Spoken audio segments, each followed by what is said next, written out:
이제 이스라엘 백성이 하나님께서 주리라고 약속한 가나안 땅을 입성하게 되는데, 지난주 여호수아 5장에서 물이 넘쳐 흐르는 요단강을 하나님의 기적의 역사와 함께 건넜다라고 이야기합니다.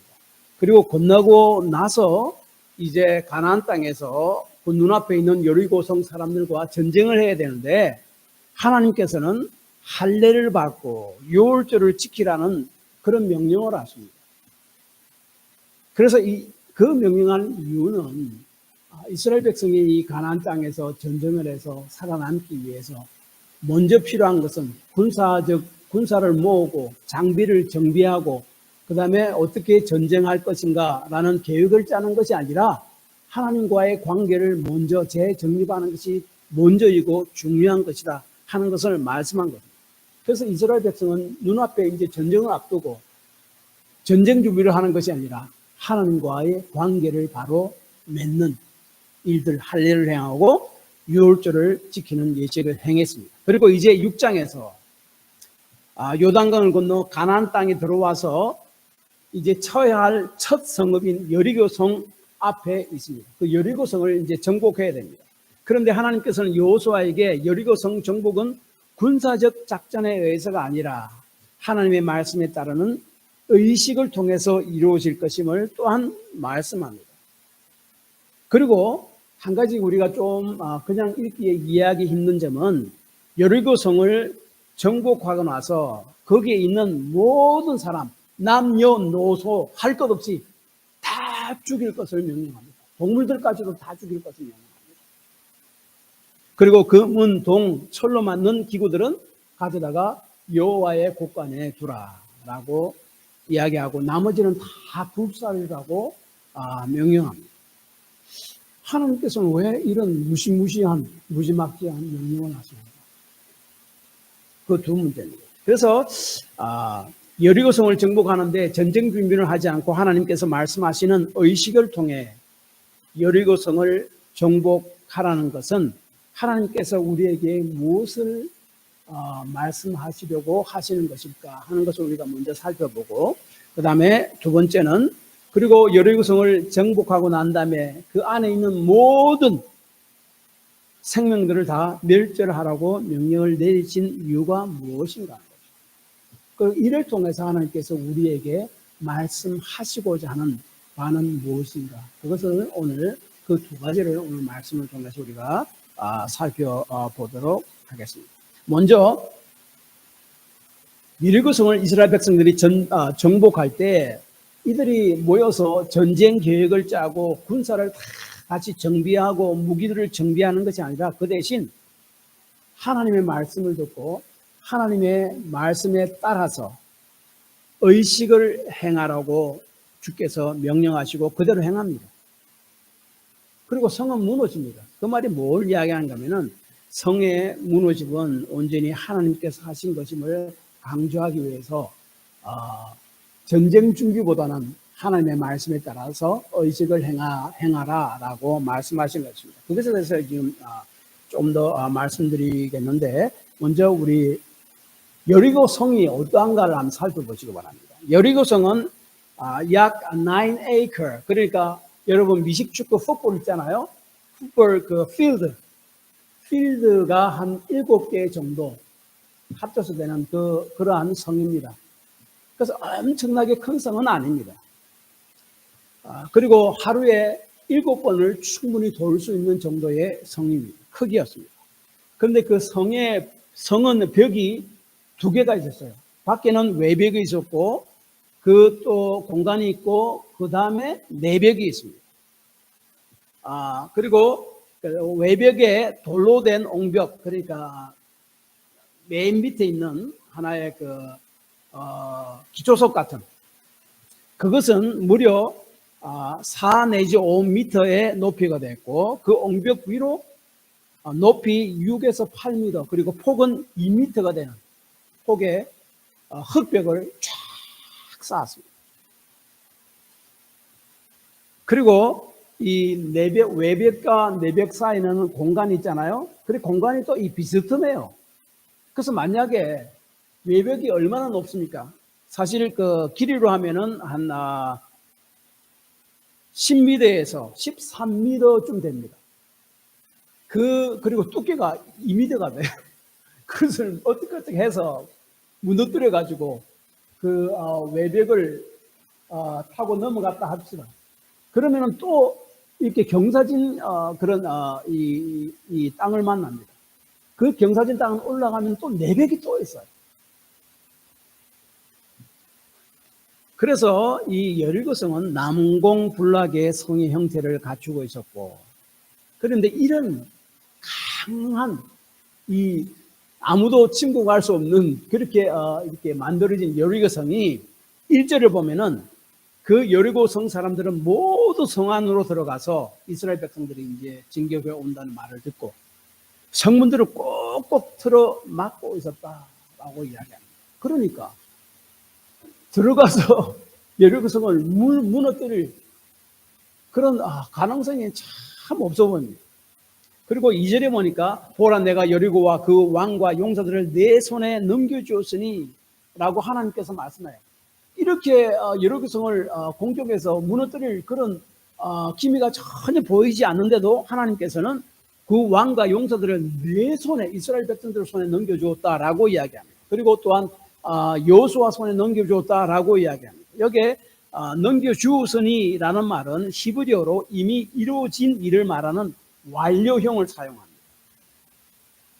넘겨줄 것이다가 아니고 넘겨주었다라고. 행위의 확실성을 나타내는 말입니다. 그래서 이제 이 성을 분명히 너에게 줄 것이다 하는 건 확실함을 표현하기 위해서 이 성을 줄 것이다가 아니고 주었다라고 이제를 표현하고 있습니다. 그렇지만 하나님께서는 그렇게 말씀하셨지만은 눈으로 보기에는 도저히 여리고성을 넘어갈 수 없는 그런 강력한 성의 형태를 갖추고 있었습니다. 그런데 여호와 하나님께서 여리고성을 정복하기 위해서 지시하는 내용이 전쟁과는 전혀 상관없는 명령을 하십니다. 하나님께서는 무엇을 명령하신가 하면은 이러한 의식들을 행하라 라고 하는데 그 의식들이 뭔가 하면은 제사장들은 언약궤, 하나님의 언약궤, 법궤잖아요. 하나님의 임재를 상징하는 것, 언약궤를 메고 그러면 그 언약궤 앞에서 7명의 제사장은 7 양각 나팔, 그러니까 양의 뿔의 나팔을 꾹 불고 이들 앞에는 군사들이 행진하고 그 다음에 그 언약궤 그 뒤에도 군사들이 행진을 합니다.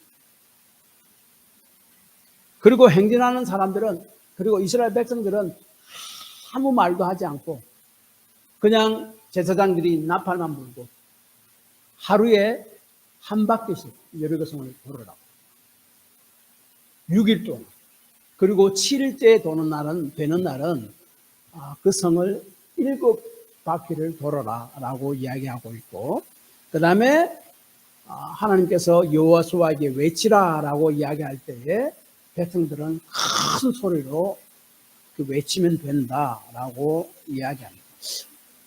여기서 강조되는 것이 숫자가 7이라는 숫자입니다. 오늘 본문 4절에서만 7이 4번이 나오고 6장 전체에서는 7이라는 숫자가 14번 나옵니다. 7은 그 완전한 수를 성경에서 완전수를 이야기합니다. 완전하다는 거예요. 그래서 여리고성의 전쟁은요 하나님의 전쟁이며 이 전쟁은 여호와의 완전한 승리가 될 것임을 강조함을 이 7을 계속 7 이야기하면서 말씀합니다. 그래서 이스라엘 군사가 힘을 쓰지 않아도 군사적 작전을 하지 않아도 여리고성은 여호와 하나님에 의해서 완전하게 무너질 것임을 본문은 말씀하고 있습니다. 그리고 여리고성은 가나안 땅에 입성해서 첫 번째 전쟁입니다. 여리고성이 이스라엘 백성이 아무런 군사적인 행동을 하지 않아도 하나님에 의해서 무너지고 정복된다면 나머지 가나안 땅도 하나님의 약속대로 멸망되고 그 땅들이 이스라엘 백성들에게 주어지게 될 것이라는 그것을 눈으로 보여지게 됩니다. 그런 사건입니다. 그래서 7 제사장이 7 나팔을 하루에 한 번씩 불면서 여리고성을 군사들과 함께 돌고 일곱째 날에는 7번을 돌고 했다라고 성경은 이야기합니다. 나팔은 성경 보니까 전쟁 때 나팔을 불었습니다. 그 다음에 하나님의 법궤를 모시고 오는 것과 같은 그런 어떤 특별한 때에 백성들은 거룩한 행진을 할 때에 나팔을 불었습니다. 그래서 이 여리고성을 정복해야 할 때 하나님께서는 지시하신 것은 군사적 준비를 해라는 것이 아니라 하나님께서 말씀하시는 이러한 의식들을 행해라 라고 이야기합니다. 그리고 7이라는 숫자를 강조합니다. 내가 하나님의 완전함, 하나님께서 완전하게 여리고성을 정복하게 할 것이다 하는 것을 이야기해 주시는 것입니다. 그래서 이 모든 일을 여호와 하나님께서 여호수아에게 말씀하시고 2절, 여호수아는 제사장들에게 또 이야기합니다. 6절. 그 다음에 여호수아는 백성들에게 이야기합니다. 8절. 그리고 실제로 그 일이 이루어집니다. 그래서 이 이스라엘 백성, 제사장들이 여호와의 법궤를 메고 그 앞에서는 나팔을 불고 그 앞에는 군인들이 행진하고 그 뒤에는 또 군인들이 행진하고 그 여리고성을 삥 도는 그 일, 그 의식을 성경 보니까 4번씩이나 강조하고 있어요. 계속해서 강조합니다.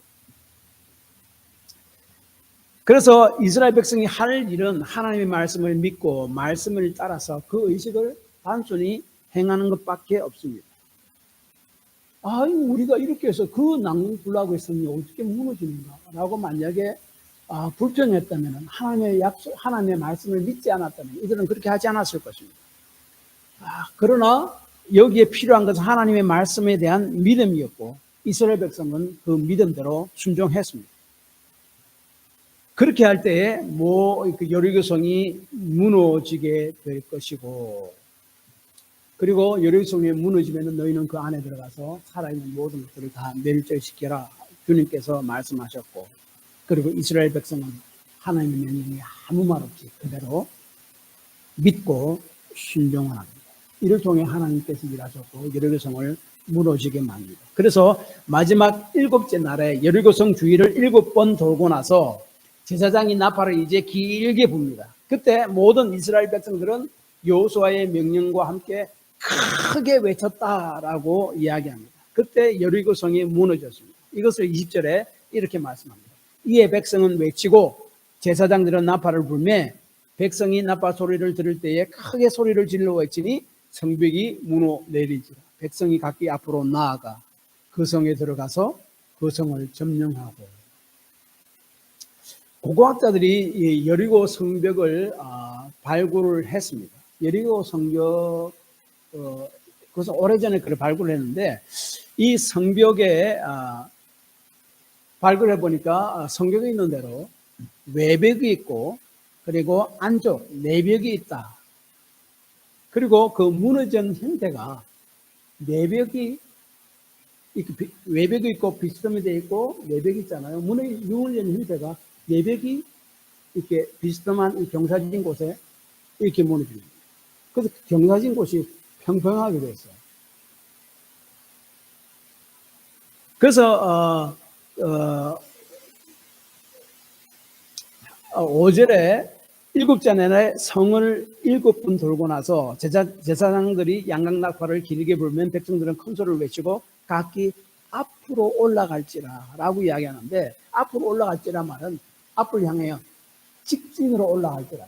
그러니까 외벽이 있고 내벽이 있는데 내벽이 밖으로 이렇게 무너지니까 이 평평하게 되잖아요. 그래서 밑에서 이스라엘 백성들이 직진으로 행진하게 됩니다. 그 다음에 여리고 성을 고고학 발굴에 의하면 그 성 사람들이요, 그 성 안에 양식 그릇이 있는데 각 그 그릇마다 그 양식들이 막 꽉꽉 차 있더래요. 왜 그랬을까? 우리 1절에 이야기한 대로 이스라엘 백성이 진군한다는 말을 듣고 이 사람들이 전부 다 여리고 성 안에 들어갔습니다. 그냥 들어갔겠습니까? 뭘 했겠습니까? 양식을 다 저장한 거죠. 꼭꼭 저장한 거죠. 그래서 오랫동안 버틸려고. 그러다 보면은 여리고성은 결국 무너지지 않을 거니까 이 백성들은, 이스라엘 사람들은 자기들이 지쳐서 돌아가겠지라고 생각한 거예요. 그래서 그 여리고 성 안으로 다 들어가서 그 안에 그 그릇에 양식을 꽉꽉 채워놨습니다. 그런데 하나님께서 그 성을 무너뜨린 거예요. 그래서 고고학자 발굴에 의하면 그 양식들이 그대로 발견됐다라고 이야기합니다. 그리고 특이한 것은 여리고성 정복을 이야기할 때에 오늘 성경에서는 여리고성이 무너진 이야기를 상세히 다루지 않습니다. 20절에 보면은 그냥 여리고성이 무너졌다 딱 한 절을 나옵니다. 이상하지 않아요? 요단강을 건널 때는 뭡니까? 강물이 막 넘쳐 흐르고 그 시기에는 그리고 나중에 좀 하나님에 의해서 그 물이 저 위쪽에서부터 건너니 차반되어서 흐르지 않고 그래서 마른 땅까지 건너고 그 밑에 있는 돌을 줍고 막 이런 상세하게 묘사가 되잖아요. 그래서 강물에서 올라오고 맨 마지막에 제사장 법궤를 맨 제사장들이 강물에서 올라오자 다시 물이 다시 쫙 뒤덮였고 상세하게 묘사합니다. 그런데 여리고성이 무너진 그 기적의 사건은 딱 한 절로 간단하게 묘사됩니다. 왜 그렇습니까? 본문에서 강조하고자 하는 것은 여리고성이 어떻게 무너졌나를 강조하는 것이 아니라는 말씀입니다. 그럼 뭡니까? 여기서 강조하는 것이 뭡니까? 하나님 말씀, 즉 구체적인 하나님의 지시사항을 하나님께서 주셨고 이 구체적인 지시사항, 하나님 말씀을 믿었고 그 하나님 말씀을 순종할 때에 하나님께서 일하셨다 하는 것을 이야기합니다. 강조점이 거기에 있습니다. 중요한 것은 여리고성이 어떻게 무너졌는가가 아니라 여리고성이 기적적으로 무너지기까지 이스라엘 백성들의 하나님의 말씀에 대한 믿음과 순종을 강조하고 있습니다. 그래서 히브리서 11장 30절 이렇게 이야기합니다. 믿음으로 7일 동안 여리고를 도니 성이 무너졌습니다. 우리가 하나님의 말씀을 믿음으로 순종할 때 그리고 내가 해야 할 일을 해나갈 때에 하나님께서는 하나님의 일을 우리 삶 가운데서 해 나가실 것임을 말씀합니다. 그다음 한 가지 더. 여리고성 정복 후 하나님께서는 여호수아와 이스라엘 백성들에게 그 성 안에 있는 모든 것을 다 멸절시키라고 말씀하셨습니다. 그리고 그러나 라합과 그의 가족들은 살려두라고 명령하셨습니다. 이것은 무엇을 의미합니까? 사실 이것은 하나님의 마지막 심판과 마지막 때에 믿는 자의 구원을 미리 보여주는 예시임을 말씀합니다. 오늘 본문 16절과 20절 사이 16절에 이제 이렇게 말씀하시죠. 7번째, 그러니까 7일째에 7번 그 여리고성을 돌고 제사장들이 나팔을 불 때 백성들이 외칠 때 이제 성이 외치라 여호와께서 너에게 이 성을 주셨느니라 하고 나서 그 다음 구절에 성이 무너졌다가 아니고 갑자기 무슨 이야기가 난가 하면은 17절에 이 성과 그 가운데 있는 여호와께 온전히 바치되 모든 것은 여호와께 온전히 바치되 기생 라합과 그 집에 동거하는 모든 자를 살려주라. 갑자기 모든 것들을 다 죽이고 성 안에 있는 그 다음에 그 기생 라합과 그의 가족들은 살려주라. 갑자기 그 이야기가 나오고 그 이야기가 다 마치고 난 다음에 20절에 그 성이 무너졌다라고 이야기합니다. 그래서 이 성이 무너졌을 때에 이스라엘 백성은 무엇을 어떻게 해야 되는가 그 지시사항을 하나님께서 전달하는 것이 바로 17절에서 19절 있는 말씀입니다. 그래서 이 말씀도 굉장히 중요한 말씀입니다. 실제로 이 말씀 그 성 안에 있는 모든 것들은 다 죽이라고 이야기합니다. 남녀노소 불문하고 그리고 모든 동물들도 다 죽이라고 이야기합니다. 우리가 이 성경을 읽을 때 우리가 굉장히 좀 어려움에 직면하게 되죠. 왜 그렇습니까? 하나님이 도대체 어떤 하나님인데 이런 잔인한 명령을 할까 하는 겁니다. 그런데 16절과 그 17절 그 사이에 그 17절, 16절, 17절, 18절, 19절에 있는 이 말씀 온전히 바치고라는 단어가 굉장히 중요한 단어인데 히브리어로 헤렘이라는 단어입니다. 이 헤렘이라는 히브리어 단어는 하나님께서 전쟁하시는 거룩한 전쟁 때 행해야 하는 것, 그것이 바로 헤렘이에요. 온전히 바치는 것. 그래서 이것을 하나님의 성전을 행할 때, 하나님의 전쟁을 행할 때 온전히 바치는 것이 있어야 된다. 헤렘이 있어야 된다라고 이야기하는 것이 바로 이 말씀입니다.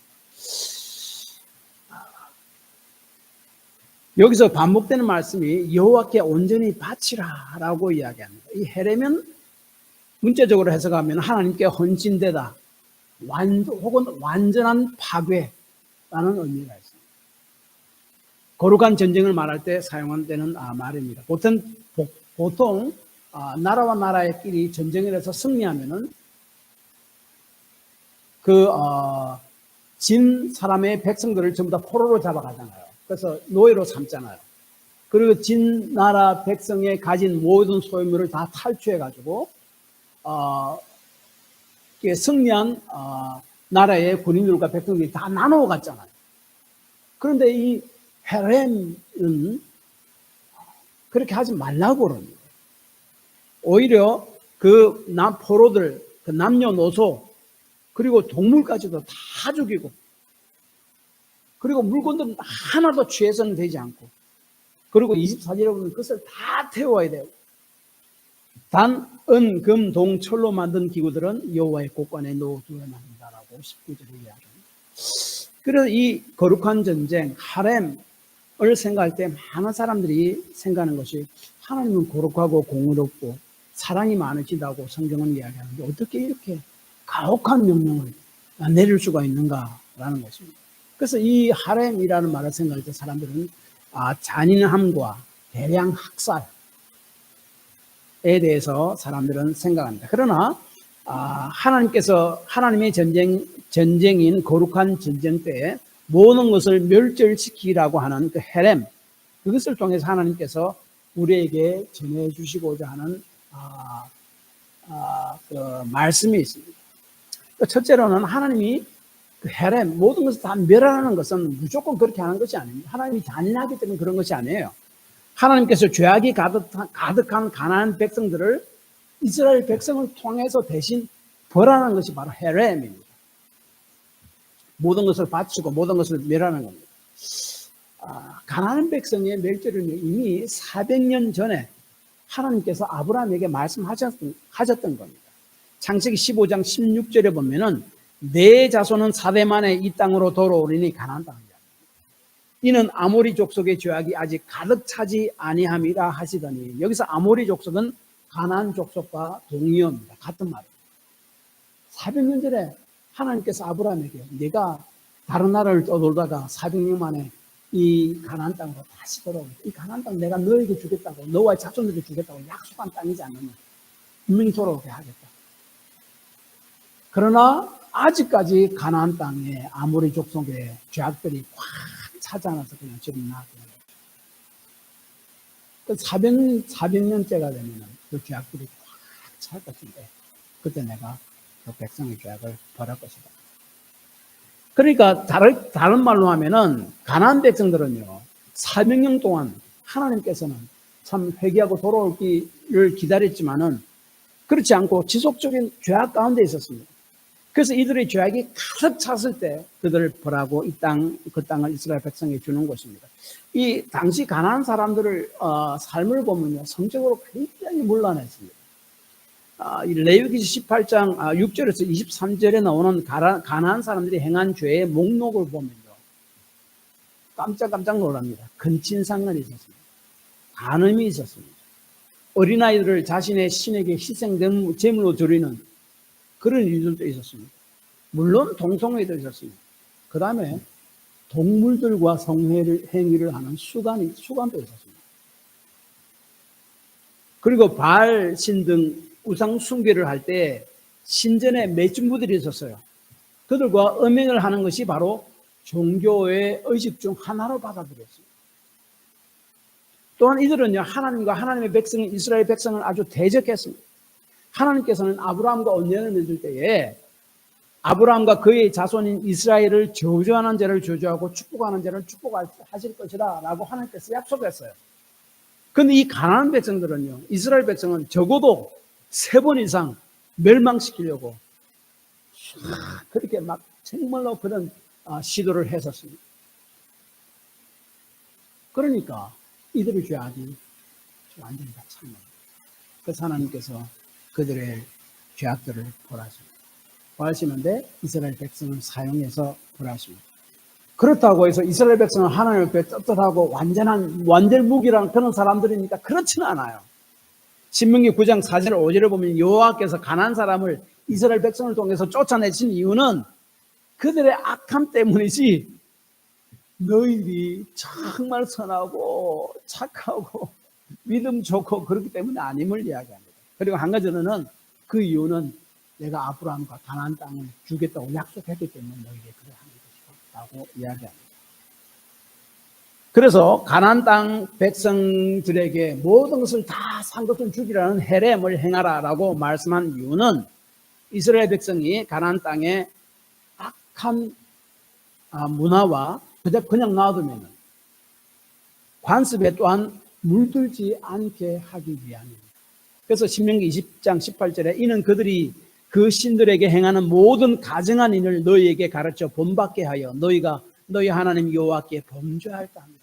그래서 이미 신명기에서도 너희가 가나안 땅을 점령하거든 거기 있는 모든 백성들을 헤렘 멸절시키는 것을 이야기했습니다.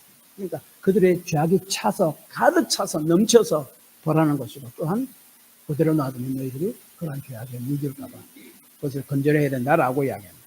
그 다음에 한 가지 더 중요한 것은 거룩한 전쟁에서 헤렘 모든 가나안 백성들을 멸절시키는 것은 미래에 있을 마지막 심판과 구원에 대해서 미리 보여주는 사건입니다. 여리고 성을 점령할 때 모든 생명을 다 멸절하라는 헤렘을 이야기합니다. 이 말은 죄에 대한 분명한 하나님의 심판이 언젠가는 있다는 것을 이야기합니다.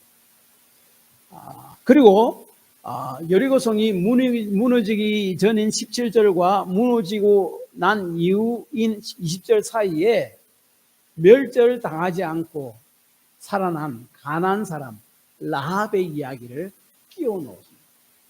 믿는 자의 구원을 이야기합니다. 그러니까 이 헤렘 사건 속에는 하나님은 죄악을 반드시 벌하신다 하는 것을 말씀하고 있고 그럼에도 불구하고 하나님께 돌아와서 하나님을 믿는 자는 구원을 받게 될 것임을 이야기하는 그 두 개를 다 이야기합니다.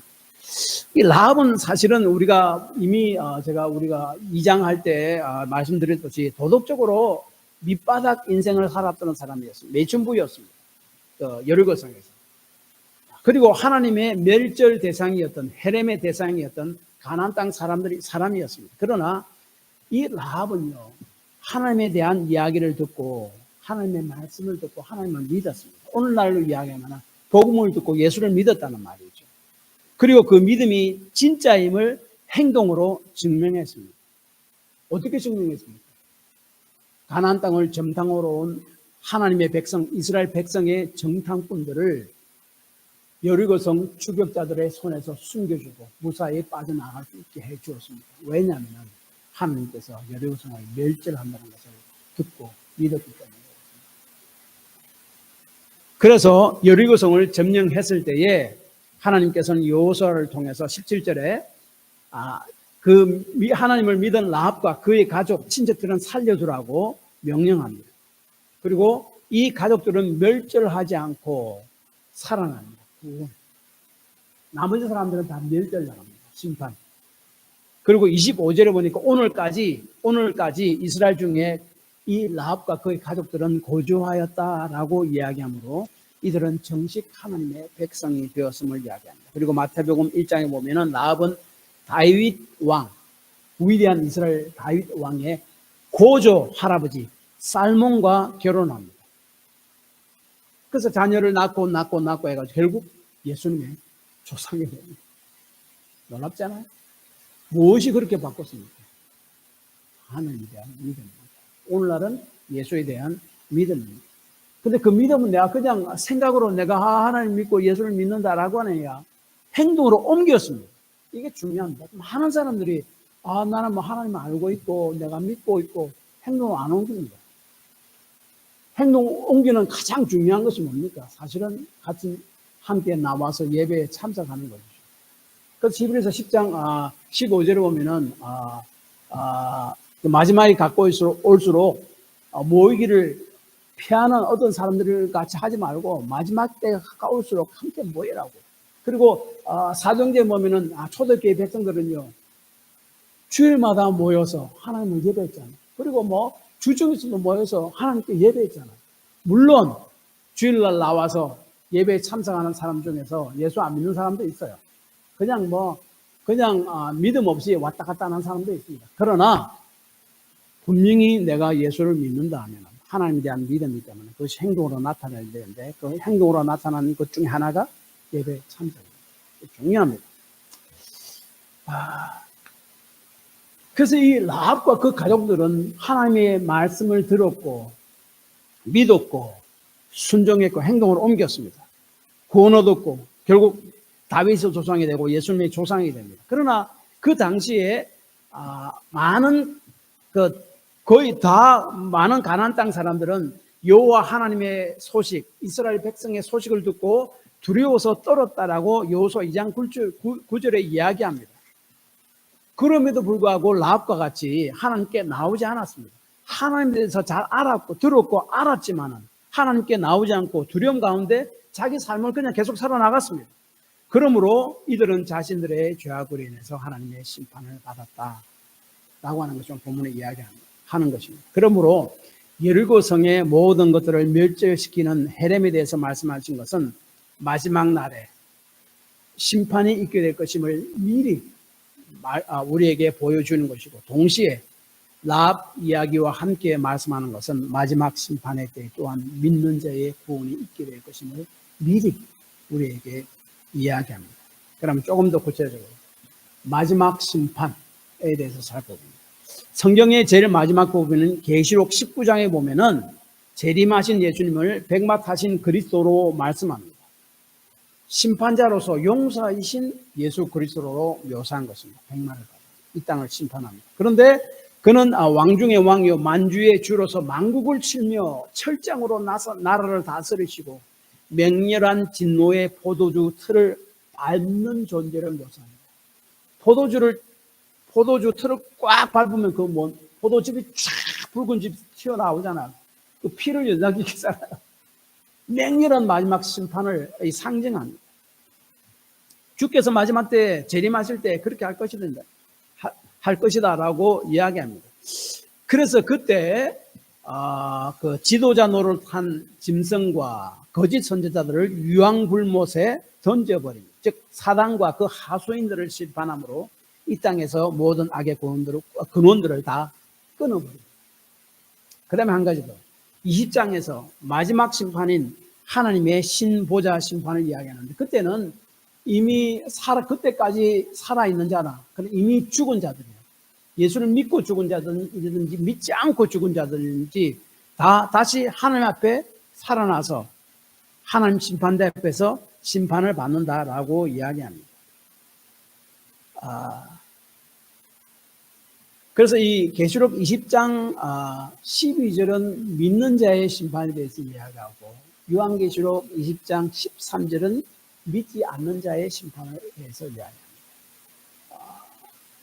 믿는 자 중에서 죽은 자는 그 영혼은 하나님 앞으로 가서 하나님과 거하게 됩니다. 육신은 이 땅에서 썩어 없어집니다. 그러나 마지막 심판 때 예수님이 재림하셔서 마지막 심판하실 때 신부자 심판 마지막 심판 때에 썩어 없어진 그 육체와 하나님 앞에 있는 그 영혼이 다시 합쳐져서 부활합니다. 그것은 믿는 자를 이야기합니다. 그래서 20장 12절에 보면은 내가 또 보니 죽은 자들이 큰 자나 작은 자나 그 보좌 앞에 서 있는데 책들이 펴 있고 또 다른 책이 펴 있으니 곧 생명책이라 죽은 자들이 자기 행위를 따라 책이 기록되도록 심판을 받으니 제가 이미 말씀드렸지만 이 계시록 20장 12절은 믿는 자의 마지막 심판을 말한다고 말씀드렸습니다. 그때 예수를 믿고 죽은 자들이 영원한 하나님과 함께 있다가 마지막 예수님이 재림하실 때에 썩어 없어진 것, 그 육체가 다시 결합해서 부활합니다. 그래서 하나님의 심판 그 보좌 앞에 섭니다. 그것을 첫째 부활이다라고 5절에 요한계시록 20장 5절에 이야기합니다. 그리고 하나님의 신 보좌 앞에서 심판을 받습니다. 성경은 이 믿는 자가 받을 마지막 심판이 무엇인지를 구체적으로 말씀하지 않습니다. 그러나 분명한 것은 있는데 생명책에 그 이름이 기록되어 있으므로 그 사람은 지옥의 심판을 받지 않는다 하는 것이 요한계시록 20장 15절입니다.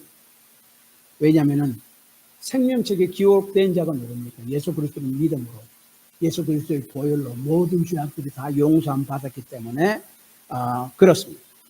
또한 분명한 것은 그 심판이 무엇인가를 구체적으로 성경은 이야기하지 않지만 그래도 우리가 좀 알 수 있는 것은 그때 우리가 이 땅에서 행했던 모든 일들의 행위를 따라 기록한 책들입니다. 생명책은 단수고 책들은 복수입니다. 수없이 많다는 거죠. 그것을 쫙 펼쳐서 거기에 따라서 하나님의 심판을 받게 된 것인데 우리 예수 믿는 자는 예수 그리스도 보혈로 다 용서함 받았기 때문에 그 이름이 생명책에 기록되어 있고 그래서 지옥의 심판을 받지 않습니다. 그럼 무슨 심판을 받습니까?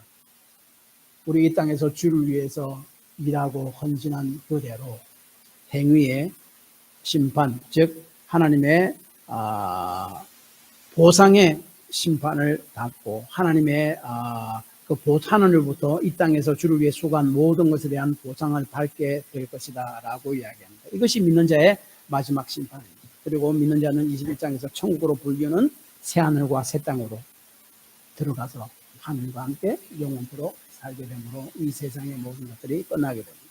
그 다음 믿지 않는 심판. 요한계시록 20장 13절은 믿지 않는 자의 심판에 대해서 또 이야기합니다. 그러나 믿지 않고 예수를 믿지 않고 죽은 자는 그 영혼은 죽은 자들이 가 있는 음부에 가 있습니다. 그리고 마지막 그 심판 때에 심판을 받기 위해서 다시 살아납니다. 그래서 그 영혼과 이 땅에서 묻혀서 썩어 없어질지라도 그것이 다시 만납니다. 기적적인 관계. 그래서 다시 살아납니다.